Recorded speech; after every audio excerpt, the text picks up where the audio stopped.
Өнгөрсөн 7 хоногт дэлхийн хөрөнгөний зах зээл дээр юу болж өрнөсөн бэ?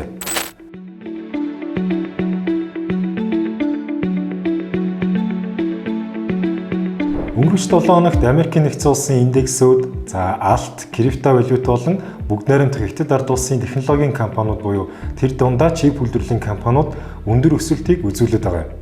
Үүний гол шалтгаан юу вэ гэвэл Джексон холд болсон уулзалт бөгөөд уг уулзалтан дээр холбооны нөөцийн сангийн дарга Жером Паул Америкийн нэгдсэн улсын эдийн засгийн үзүүлэлтүүд докторжиж байна. Мөн Америкийн нэгдсэн улсын бизнесийн орчин сайжирч PMI индекс буюу үйлдвэрлэгчийн үнийн индекс 55.4%-д хүрч сайжирсан үзүүлэлттэй байгаа учраас ирэх 9-р сард болох холбооны нөөцийн сангийн бодлогын хурлаар хүүгээ бууруулна гэж мэдгдсэн. Үүнээс шалтгаалаад индексүүд хүчтэй өсөлтийг үзүүллээ.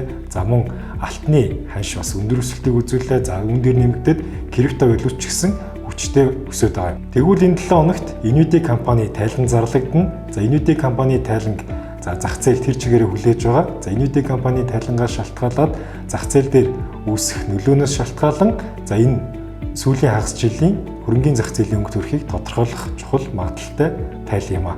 Тэгвэл энэ оны сүүлийн хагас жилд юу болж өрнөх, хөрөнгөний зах зээл дээр ямар хөдөлгөөн явах талаарх мэдээллийг манай хөрөнгөний зах зээлийн 7 хоногийн томтой уншиж танилцаарай.